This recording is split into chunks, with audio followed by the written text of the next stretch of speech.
Subhanallah. Dari mulai saya,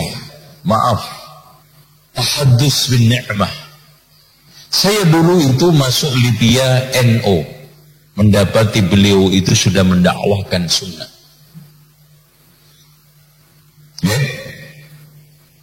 Saya masih belum mendapatkan hidayah kepada sunnah. Beliau sudah mendakwahkan.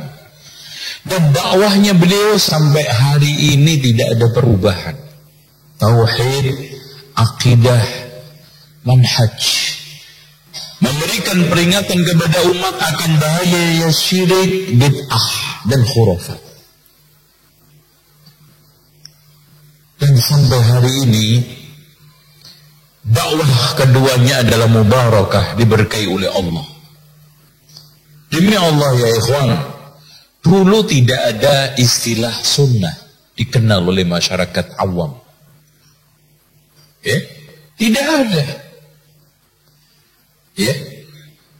Ketika saat saya di Libya, beliau sudah kutu buku, membaca buku, menghabiskan waktu-waktu dan umur remajanya di maktabah, di perpustakaan Libya. Syekh Abdul Hakim Addad. Semoga Allah merahmati beliau, semoga Allah Subhanahu wa taala menjaga beliau. Terus kemudian ada murid-muridnya, dan semua yang mentahdir beliau adalah murid-muridnya. Kurang adab. Wallahi ya ikhwan, murid seperti ini ilmunya tidak berkah. Siapa yang menunjukkan ke jalan kebenaran? Perantara siapa? Sementara Rasulullah SAW memberikan suatu apresiasi, la ayyahdiyallahu bika rajulan wahidan khairun laka min humrin na'am. Seandainya ada orang yang mendapatkan petunjuk lantaran kamu satu saja, satu, ya, satu. Apalagi masya Allah, ya, di timur, di barat, di Sumatera. Sebelum da'i ada, yang membuka siapa? Ustadz Yazid, Ustadz Abdul Hakim. Di Lombok, sebelum ada dakwah sunnah, yang membuka siapa? Saya yakin di sini adalah murid-muridnya, semuanya murid-muridnya Ustadz Yazid, Ustadz Abdul Hakim. Terus kemudian muncul anak-anak ingusan mengikuti hawa nafsu, pengen tenar, pengen dapat jamaah dengan cara mencela, menghina, menjatuhkan. Wallahi ya ikhwan, semua kalimat-kalimat yang dia sampaikan akan menjadi saksi keburukan di hari kiamat. La uzakki 'ala Allah, saya tidak mentazkiyah di hadapan Allah pasti. Ya, tapi beliau keduanya adalah ahli sunnati wal jamaah. Beliau adalah yang membuka untuk kita semua, sehingga jalan sunnah, jalan dakwah itu lempeng. Jalan sunnah sekarang langsam, dakwah itu nyaman. Kita mendapati masjid-masjid penuh dengan dakwah-dakwah sunnah. Ya. Oleh karena itu, orang yang mentahdir ustadz-ustadz ini hendaknya segera menghentikan. Tidak barokah.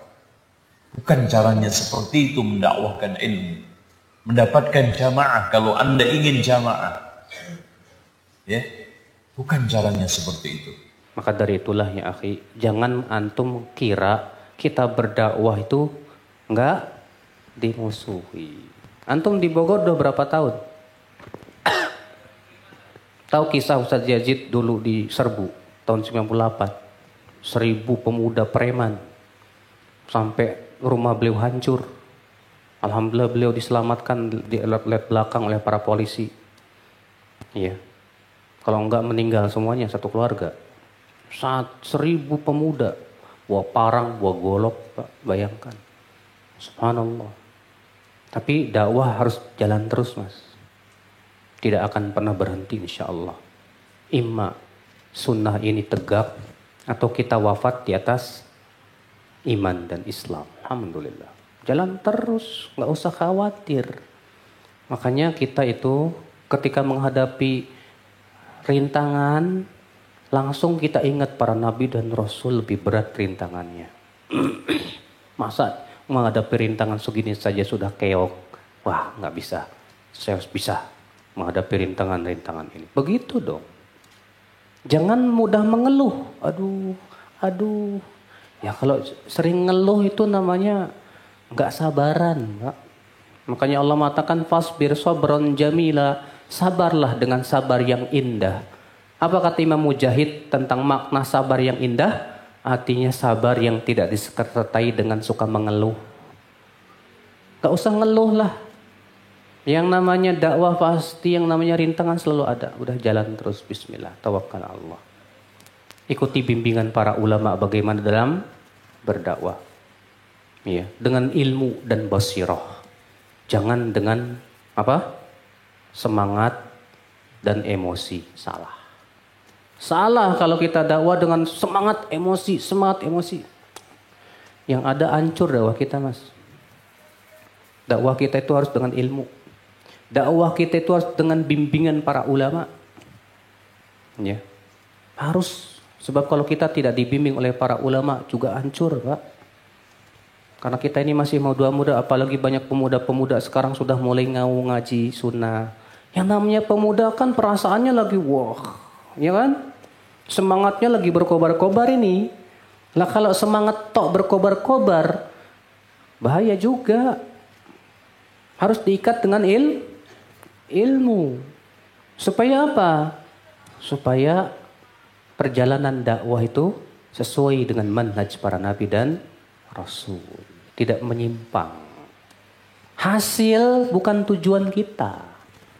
Yang penting dakwah kita sesuai dengan manhaj para nabi dan rasul, tidak itu yang terpenting. Adapun hasil bukan urusan kita, itu urusan siapa? Allah Jalla wa Ala. Maka kadang-kala kita ngelihat ya ustadz-ustadz yang senior ya, hafizahumullah ta'ala, bagaimana mereka berdakwah.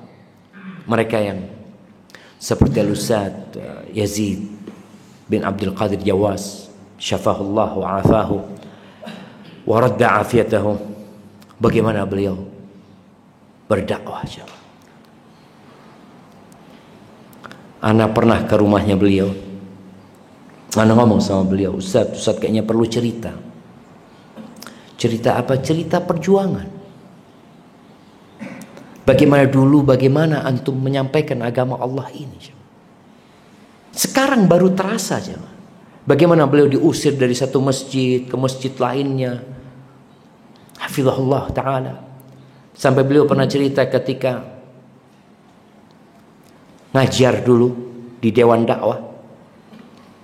Beliau naik bis dari Bogor ke Jakarta.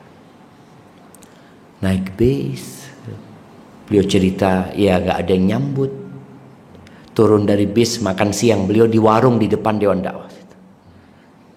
Makan di situ. Habis itu beli air untuk diminum di meja kajiannya. Sendiri. Beliau habis kajian, sampai beliau cerita kajian tambah rame, tambah banyak hadir. Tapi nggak ada yang nawarin mau nganterkan untuk nganterkan pulang. Sekarang Ustadz, masya Allah, antum lihat anak jemput pakai mobil Lexus, pakai patwal. Kita dikasih kemudahan sekarang sama.